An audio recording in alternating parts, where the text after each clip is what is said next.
Hello, everyone. A very happy Memorial Day for everybody that celebrates and practices Memorial Day. And of course, it is the day that we also want to be mindful and respectful and thankful for our troops. And also, we want to remember those that have passed in the line of duty. And of course, extensive members of my ancestry served dutifully and then passed, and they are buried in various veteran ceremonies.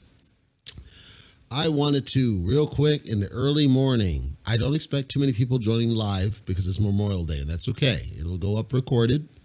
But I wanted to go ahead and do a little bit of analysis today for Luna Shiny and Luna Classic, for those that may be interested in such. I noticed a couple of things. The pattern repeats, the overnight, basically the international. Overnight, we had another run-up on both of these.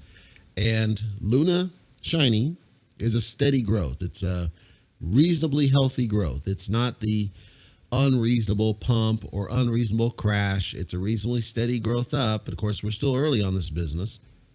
And then as the American crowd starts to wake up, we do start to see some sells, people getting out. Mind you, volume is still dramatically low. The 24-hour volume is half of what I would expect it to be, and that's good. The reason it's good is because if the volume were significantly higher, I might expect significantly more sell pressure, which I don't want to see necessarily. 24 hours extremely low, which might correlate to the price movement up. On Luna Classic side, though, although it seems to look like it's trending downward from my eyes, we actually are up as far as the price goes, 139. If you look at the highs and the lows here, just the other day, it was half where it's at now. So although you see, the point is, although you see trending somewhat downward, it's double where it was 24 hours ago in its price movement. So that's attributable largely to this right here, back up to the 1 trillion mark on the 24-hour volume. And if I zoom out, you again see the run-ups. You again see that there's still buy pressure on Luna Classic. There's buy pressure on Luna Shiny, but nowhere near as much volume. I look at this, and my opinion, only opinion, is that both are in a reasonably healthy state. And this Luna Classic is, I wouldn't say it's unexpected because of sentiment. I think that there's a sentimentality playing into factor there. But the amount of the volume, the level of performance is a bit staggering. To see that much purchase power happening, getting pumped into Luna Classic is a bit surprising to me. They're still on both this rat race up to the top. This is going to be interesting. 2022 is going to be interesting for this duality to see. Is one of them's got to taper off. One of them's got to give. I will say that Luna Classic might be getting supplanted to some degree by the Bitcoin. Bitcoin is up ever slightly. It's not great, but ever slightly. And that's raised. We're seeing a little bit of green in other areas. So that could be part of what we're seeing. But the volume cannot lie. That's a lot. And then regular Luna, or Shiny rather, from what I know, and I could have it wrong, but what I know, it does not have as much direct correlation with the Bitcoin. It has some, but nowhere near what Classic does, because Classic is still kind of intertwined with all this business as far as I know. Now, I want to call something out. I did this type of video the other day, and it seemed to be reasonably popular. We had quite a few people in the live and then quite a few people after the fact. So I figured, okay, I'll just go ahead and do this for a couple minutes in the morning, whatever I feel like looking at the charts, I'll just cover it.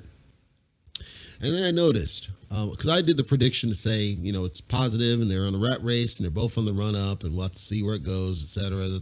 Right? So again, that was reasonably popular, but then I noticed somebody kicked off a dislike. And I was wondering if that was because they didn't agree or they didn't think I was right or they felt like these were going to crash. If that's true, I don't know because they didn't leave a comment.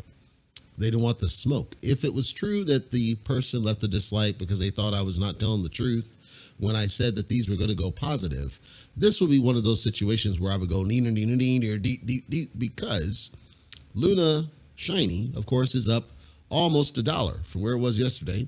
And then, of course, Luna Classic has doubled from where it was yesterday, which is exactly what I said was likely to happen. Not knowing for sure, but I'm simply watching patterns, or as Tim Bradley says, patterns of behavior. And the sentiment is still strong on these two.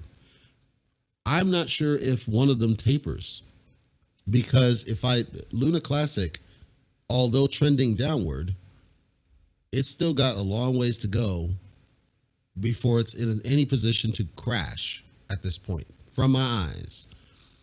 And if it does do a run up, then it's how high does it get to go? And when I look at the trend, positive trend, it's just staggering. I'm stunned at the level of support still for Luna Classic. And the fact also I don't see significant amounts of pump and dump, because that was a risk, right? It's like you have these people sitting on major bags of Luna Classic and they might try to pump and dump it or recoup. I'm not seeing that either. Rather, what I am instead seeing is that it feels like people had already sold for profit on Luna Classic on the way up when it bottomed. So they bought in, had their bags, and then they sold for profit. So then they no longer have bags. And then after Shiny launches, they FOMO back in because they're like, oh crap, I see it's climbing again.